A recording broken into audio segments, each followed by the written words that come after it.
Ahí está, vamos a repetir el video, ¿ya? Compartir sonido. Listo.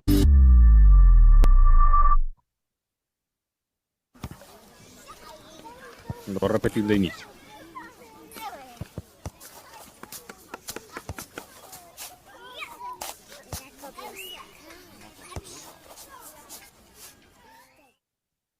Ahora vamos a abordar la RCP infantil. Algunas cosas en las que deberíamos pensar cuando hablamos de la RCP infantil. Las instrucciones nos ayudan a entender que el rango de niños está entre el primer año y sus primeros signos de pubertad. Hay esta edad alrededor de los 14 años, pero hay mucha ambigüedad acerca de cuándo un niño se convierte en un adulto y cuándo un adulto tiene el tamaño de un niño. Personalmente, me gusta guiarme por el tamaño del paciente. Y en este caso, está claramente en alguna parte entre las edades de 1 y 12 años, que está bien dentro de nuestro rango de seguridad de un niño, y vamos a usar eso como guía para hacer RCP. En segundo lugar, cuando hacemos la profundidad de la compresión en un niño es de 1/3 de la profundidad del pecho. Entonces, es algo a tener en cuenta aquí al hacerle RCP a un niño. En este caso, tenemos un jugador en el campo de fútbol y de pronto colapsó. No sabemos por qué. Entonces vamos a evaluarlo. Pero también necesitamos pensar si fue electrocutado, habrá pisado un cable pelado, había una serpiente, quién sabe. Solo buscaremos algo, así que asegúrate de que la escena sea segura. Tengo mis guantes puestos, mi protector de RCP está disponible, así que estoy seguro para rescatar.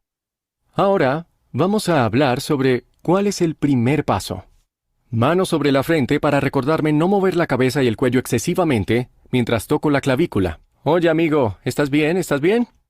Este jugador no responde. Cuando no hay respuesta a mis toques y gritos y me doy cuenta que no está respirando normalmente, eso automáticamente será una llamada 911.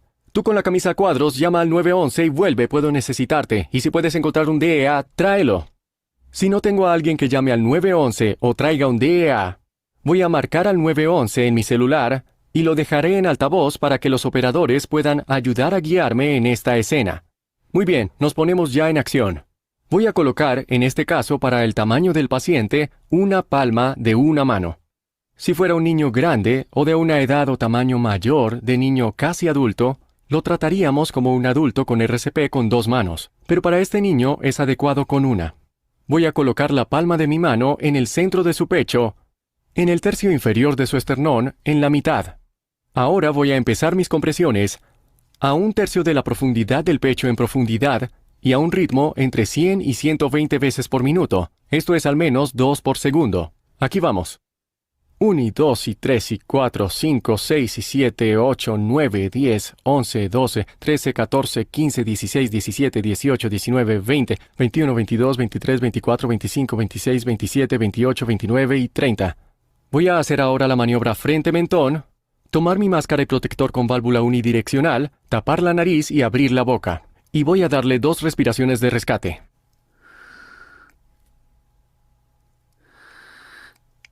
2 respiraciones de rescate entran y vuelvo a mis compresiones. 1 y 2, 3, 4, 5, 26, 27, 28, 29 y 30. Ahora doy 2 respiraciones de rescate más y voy a hacer estas 30 compresiones a 2 respiraciones de rescate hasta que llegue la ayuda.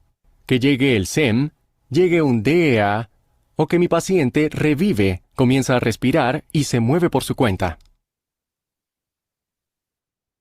Ahí vimos. Esa es la reanimación cardiopulmonar en un niño. Ya hemos visto en un adulto, en un niño, ¿no? Vamos a continuar con la RCP en neonatos. Ahí también tenemos que aplicar RCP, que ya sabemos, es una maniobra de emergencia que tenemos que aplicar en RCP, pero para ello necesitamos evaluar los signos vitales, el funcionamiento de todos los órganos vitales, ¿no? ¿Qué tenemos que hacer principalmente? Cuando nosotros en un recién nacido queremos hacer el RCP, no solamente en él, tenemos que tener en cuenta el CAB. ¿Qué significa? Que nosotros tenemos que aplicar compresiones, abrir la boquita y dar respiración boca a boca. Es un recién nacido neonato y los recién nacidos neonatos se ponen azules cuando les falta oxígeno. No hay llanto al nacer. Tenemos que proceder a la reanimación cardiopulmonar de manera inmediata.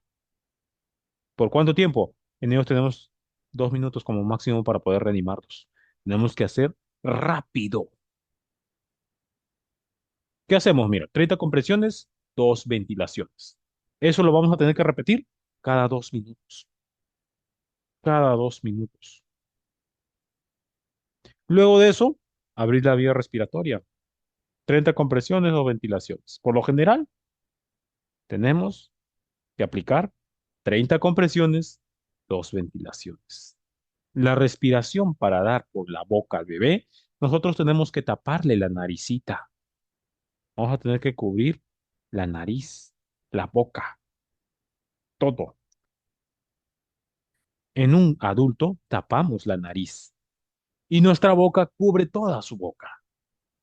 Pero si vamos a dar con un respirador que ustedes han visto, ese respirador tiene una mascarilla que va a cubrir nariz y boca y ustedes solamente van a soplar. Pero en este caso es un recién nacido, un neonato. Su boca de ustedes va a tener que cubrir la boca y la nariz. Y ustedes van a tener que iniciar con 5 respiraciones por minuto. ¿Está bien? Hasta que pueda llegar el equipo de profesionales. Esto no tanto, lo vamos a ver acá. Mira, nacimiento. Primero hay que tomar en cuenta los factores natales, prenatales. Tal vez la madre anémica, ha tenido preeclampsia, antecedentes de obesidad, hipertensa. Eso es un factor de riesgo a que este bebé, este recién nacido, pueda presentar un paro cardiorrespiratorio. Lo primero, si el bebé por A o B no presenta nada, hay llanto, hay respiración, no está complicado, ¿no? Pero sí hay llanto, respiración. El bebé está conforme, sanito, bien. Ahí ustedes continúan dando el cuidado rutinario. Pero si no hay llanto y no hay respiración, ¿qué tienen que hacer? Inmediatamente tener ya una cervocuna calentada. Porque esto es en sala de partos, ¿ah? Una cervocuna calentada y ustedes le van a tener que proporcionar aire, oxígeno. Tienen que tener su oxígeno y empezar a dar su compresión. Igual que en un adulto. Frecuencia cardíaca hay que valorarla. Hay que evaluar la frecuencia cardíaca y la respiración.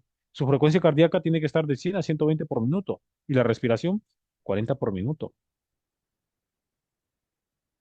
¿Ya? Para evitar, ¿cuándo va a presentar apnea? Bloqueo cuando la frecuencia cardíaca está por debajo de los 100 por minuto. O no hay. ¿Y qué tenemos que hacer nosotros en ese caso? Dar ventilación positiva. Y esa ventilación positiva la vamos a tener que coordinar nosotros con el equipo médico que está ahí, que vamos a empezar a dar 3 compresiones más una ventilación. Eso es con ventilación positiva. Ventilación positiva. Pero si no hay ventilación positiva, no hay ese equipo, ustedes empiezan a dar sus 30 compresiones y sus 2 ventilaciones. Si por A o B, a pesar de que están aplicando compresión positiva, ustedes encuentran una frecuencia cardíaca por debajo de 100, totalmente baja, ha disminuido, ya no hay nada, continúan aplicando presión positiva. Hay que corregir la ventilación por presión positiva. Tal vez no están dando el aporte suficiente de oxígeno por esa ventilación. ¿Y qué van a tener que hacer? De manera inmediata entubar a ese niño. Hay que entubar a ese neonato y hay que hacer una monitorización cardíaca.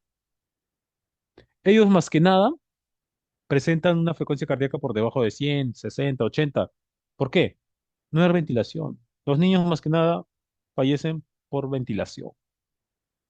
Hay obstrucción de la vía aérea.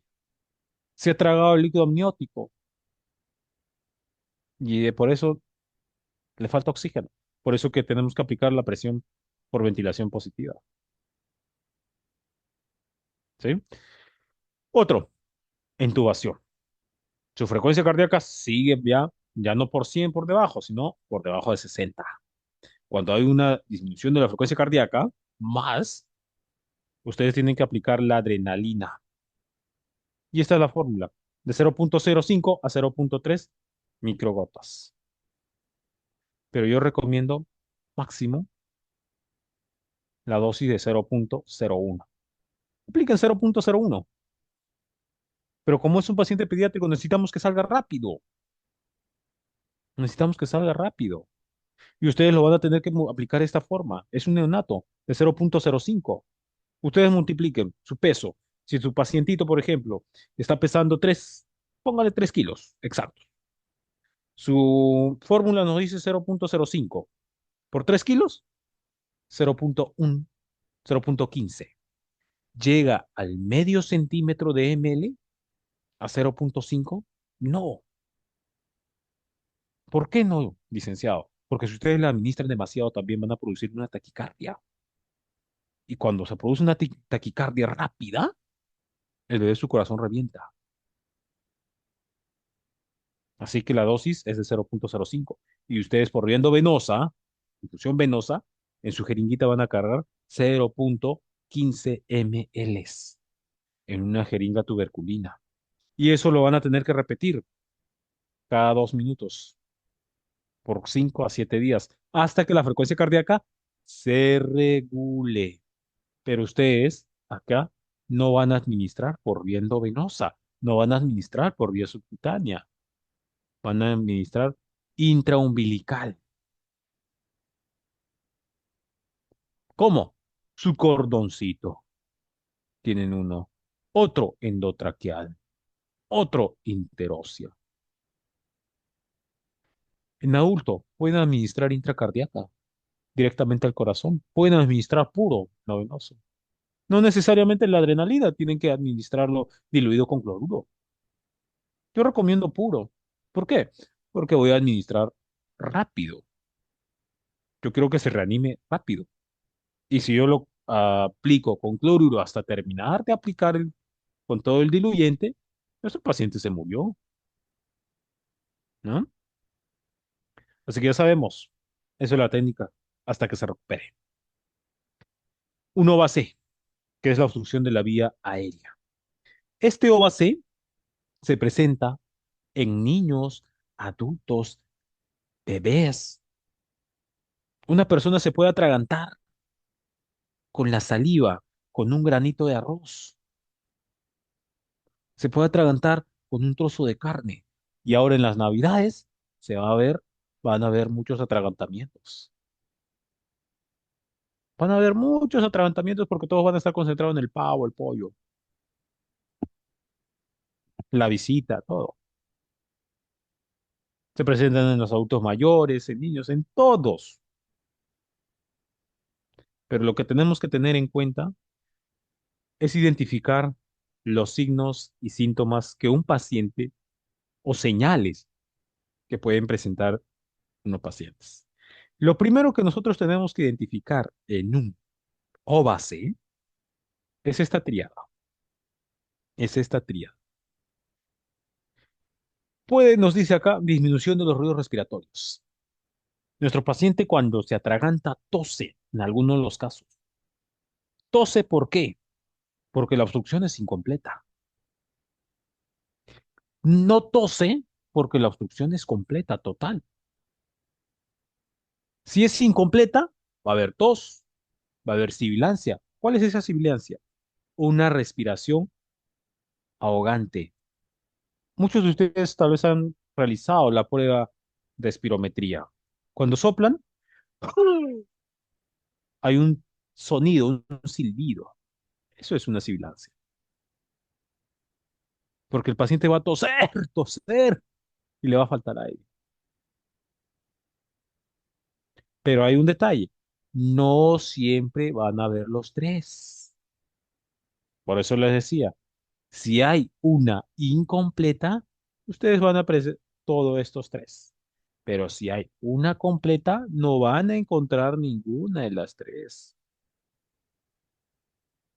No van a encontrar ninguna de las tres de esta triada.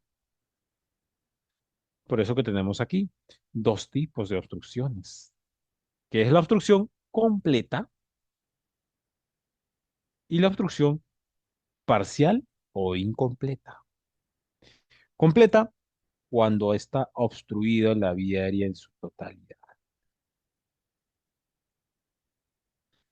Y incompleta cuando no está obstruida la vía aérea en su totalidad. En una completa, tos ineficaz, inexistente, no hay. Hay asfixia, se está ahogando. Ellos mismos se dan golpes, se golpean en el pecho o en la espalda, intentan llevar. No va a haber una respuesta a esos golpes que ellos se van a dar. ¿Y qué vamos a tener que hacer? Maniobra de Heimlich. Y por hasta que aplicamos la maniobra de Heimlich, sacamos el cuerpo extraño, nuestro paciente puede requerir una RCP, porque se ha desoxigenado el paciente, se detuvo la respiración, el corazón está latiendo lentamente, se cansó, ¿no? Pero si es una obstrucción parcial o incompleta, hay paso de aire. El oxígeno está pasando. Pero ¿qué vamos a tener que hacer acá? Nuestro paciente sigue consciente, puede hablar en algunos casos, hay dificultad respiratoria, pero no interferir la expulsación del objeto. No le golpeen. Muchos de ustedes lo que están haciendo es golpear la espalda, la espalda. No golpeen la espalda en un adulto. Y lo golpean todavía cuando está parado. Igual en un niño lo están golpeando cuando está parado. No hagan eso. Al bebé igual, está sentadito, le están golpeando la espalda. No hagan eso. No lo van a atorar más. Van a hacer que se meta más adentro. Llega al pulmón y muera el paciente. No hagan eso. Lo que van a hacer en una parcial o incompleta, ustedes anímenle a que siga tosiendo. Eso es lo que tienen que hacer, a que siga tosiendo. Pero si es una completa, apliquen esto. La maniobra de Heimlich. Apliquen esa maniobra para que puedan expulsar el cuerpo extraño que está impidiendo la oxigenación del paciente. Apliquen la maniobra de Heimlich. ¿Ya? Esta es la forma, nos colocamos detrás. Por lo general recomiendo siempre colocar primero el puño, la mano dominante. Colocamos el puño en la mano dominante, 2 a 3 dedos por encima del ombligo y sobre esa mano dominante cubrimos con la otra mano ese puño. Y luego, esta es la manera correcta de colocar. Luego de eso, como ya está cubierto, yo presiono de adentro hacia arriba. ¿Para qué? Para poder expulsar.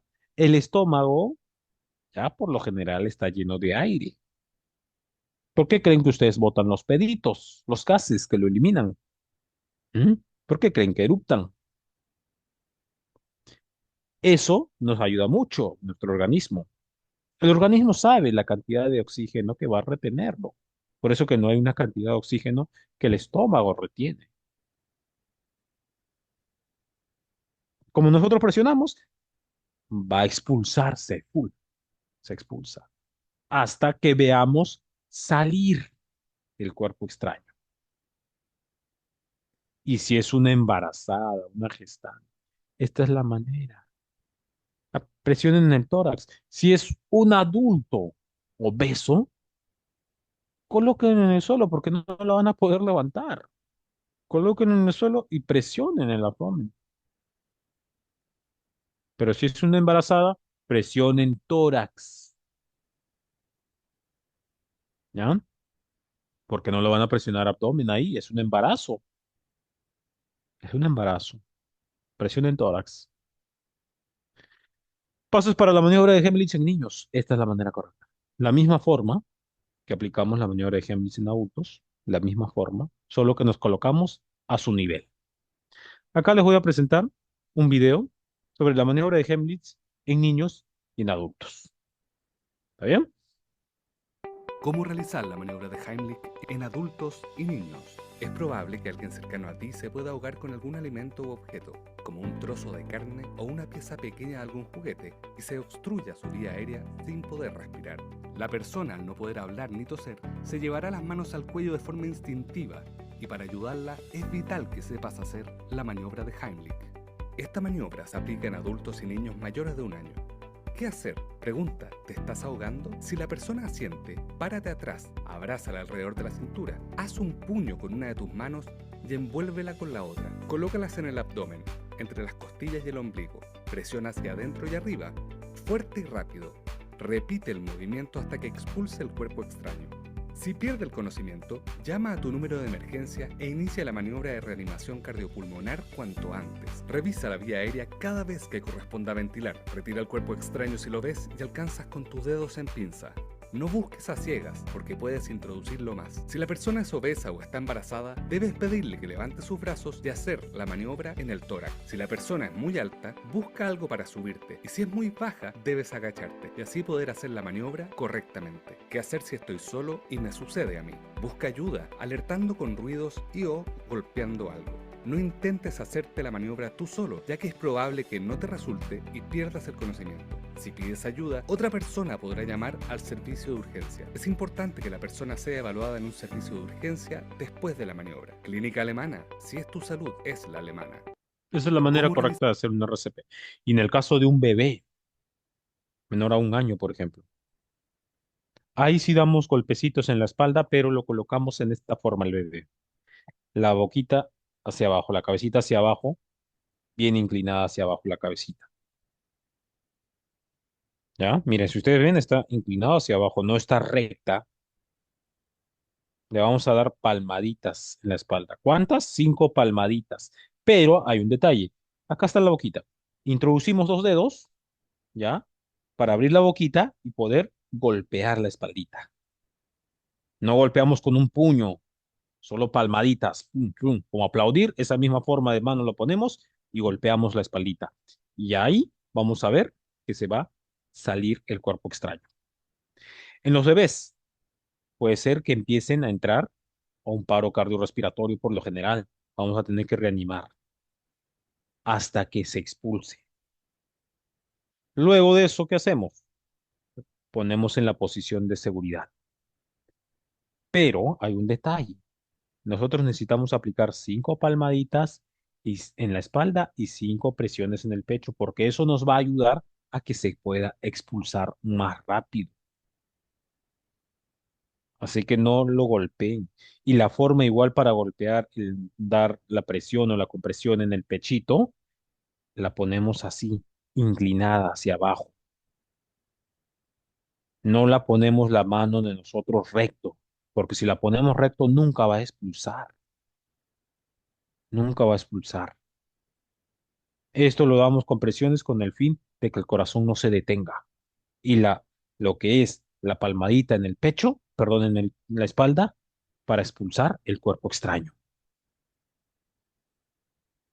Aquí vamos a ver la maniobra de Heimlich en menores de un ¿Cómo año. realizar la maniobra de Heimlich en menores de un año? El atragantamiento es una situación de riesgo vital y ocurre cuando un lactante se lleva a la boca alimentos, partes de juguetes u otros objetos y estos bloquean su vía aérea. Siempre vigílalo durante su alimentación y no dejes a su alcance objetos pequeños. Es importante que todos quienes lo cuiden sepan realizar esta maniobra para actuar lo antes posible. ¿Cómo reconocer que se está ahogando? No emite sonidos, no llora, no respira y o su rostro y labios tienen un color azulado. ¿Qué hacer? Tómalo con tus brazos, apóyalo sobre tu antebrazo mirando hacia el suelo y sujétalo con una mano bajo la mandíbula sin tapar su boca o cara. Su cabeza debe estar más abajo que su cuerpo para que la gravedad pueda ayudar a desplazar el cuerpo extraño. Debes dar 5 golpes fuertes en la parte alta de la espalda entre los omóplatos. Con tu otra mano, tómalo de la nuca y gíralo sobre tu otro antebrazo sin soltarlo, para evitar que se caiga, y realiza 5 compresiones en el centro del pecho con 2 dedos. Continúa con los ciclos de 5 golpes en la espalda y 5 compresiones en el pecho hasta que expulse el objeto o pierda el conocimiento. ¿Cómo saber que perdió el conocimiento? Se pondrá flácido en forma brusca. Llama a tu número de emergencia y comienza cuanto antes la maniobra de reanimación cardiopulmonar. Cada vez que ventiles, revisa su boca. Retira el objeto si lo ves y alcanzas con tus dedos en pinza. No busques a ciegas, porque lo podrías empujar y obstruir nuevamente su vía aérea. Después de la maniobra, llévalo a un servicio de urgencia para que lo evalúen. Clínica Alemana. Si es tu salud, es la alemana. Ahí vimos. Esa es la reanimación, perdón, en la maniobra de Heimlich en adultos, en niños y en niños menores de un año. Para evitar que se ¿Cómo produzca realizar? eso, nosotros tenemos que observar siempre al niño.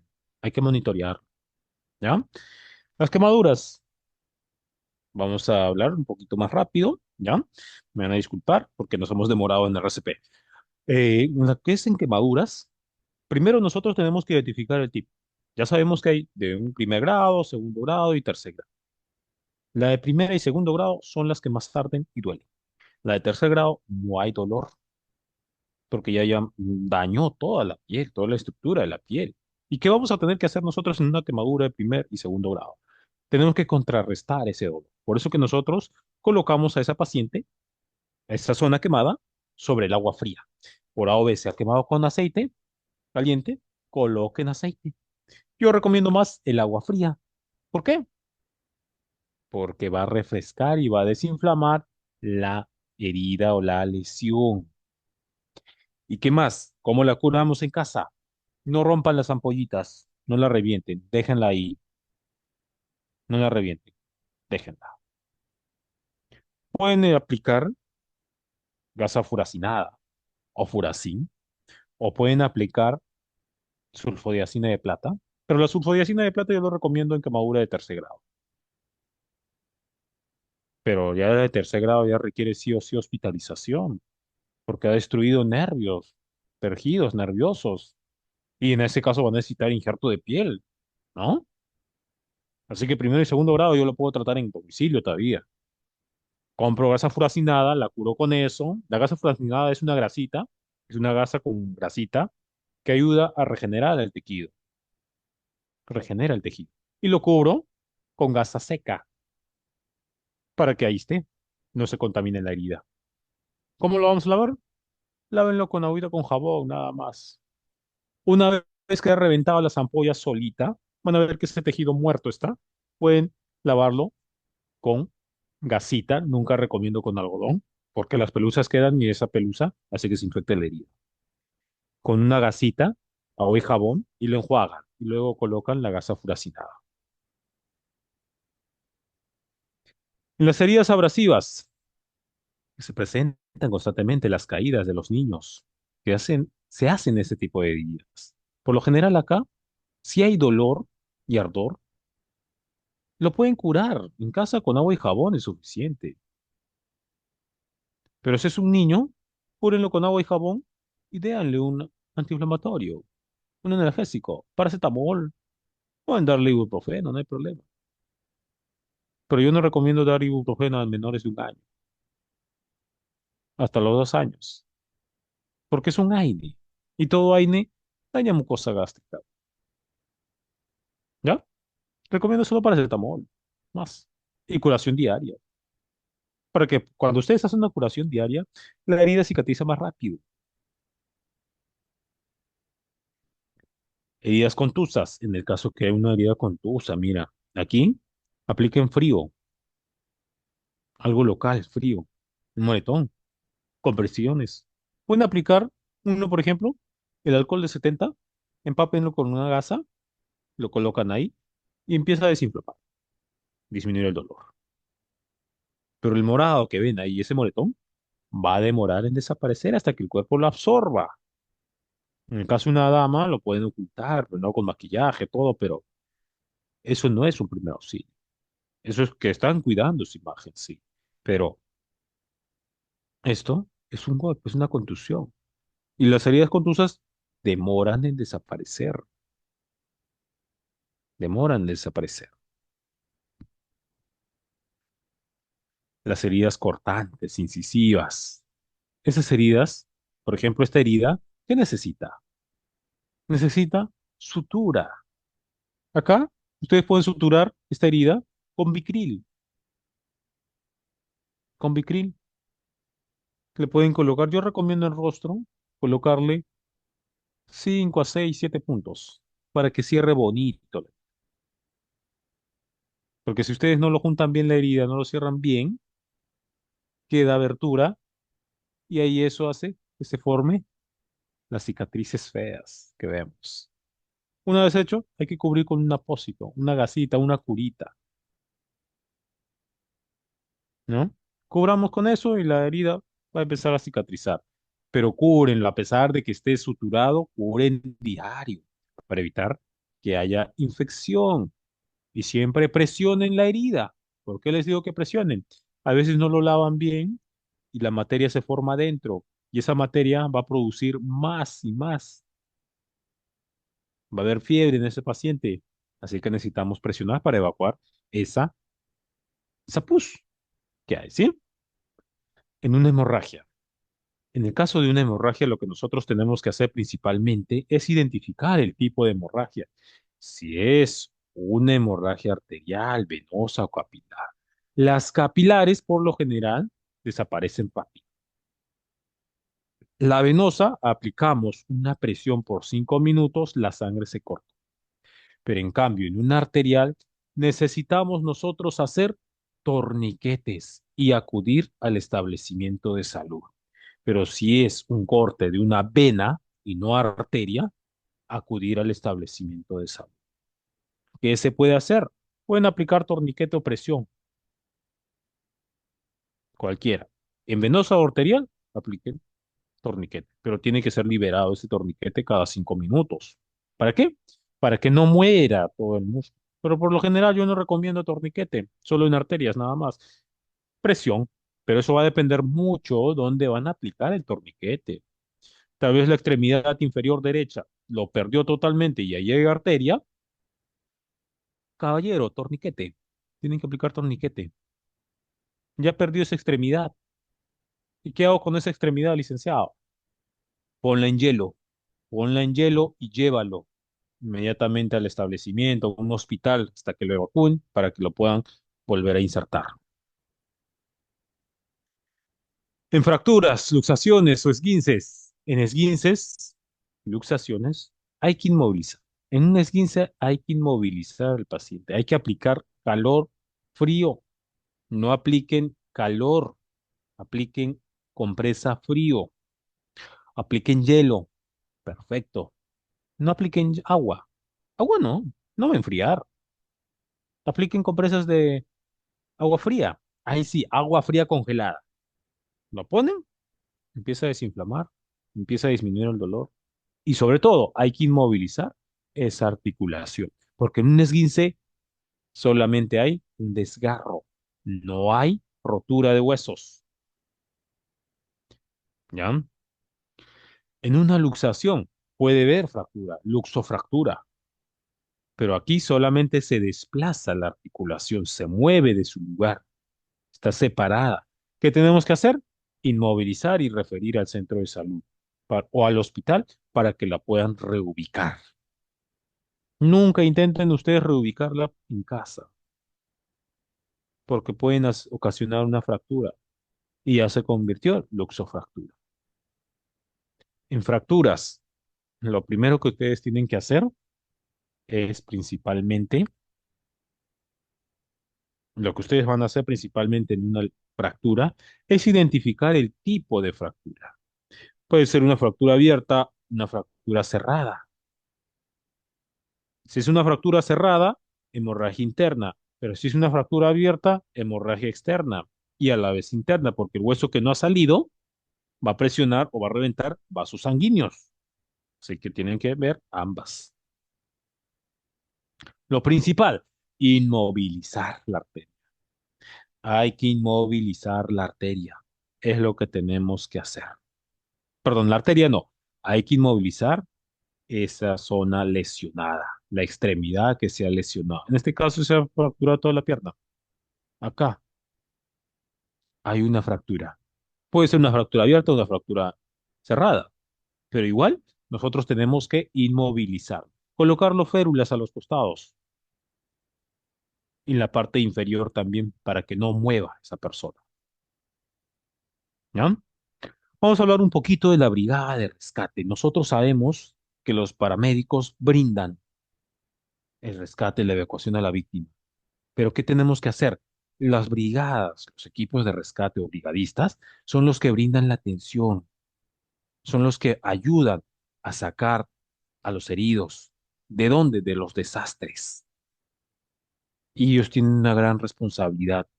Para ser un brigadista hay que ser paramédicos.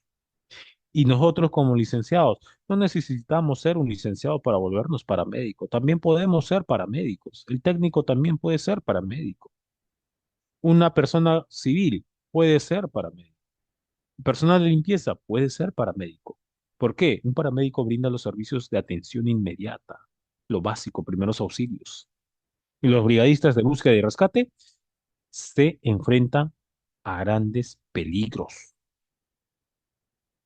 Por eso necesitamos capacitarnos para que nosotros podamos brindar ese apoyo, ¿no?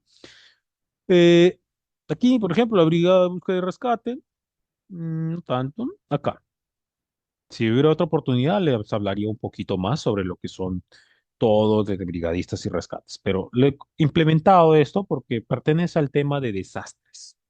Los brigadistas forman parte de una emergencia y desastre, ¿ya?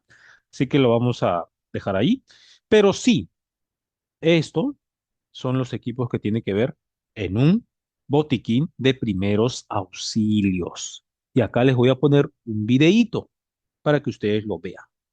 ¿Cómo es? ¿Cómo tiene que estar equipado el equipo de primeros auxilios?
Ahí vimos.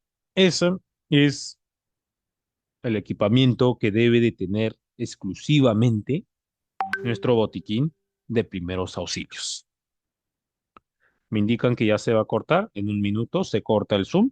Vamos a volver a entrar para poder responder las preguntas, ¿ya?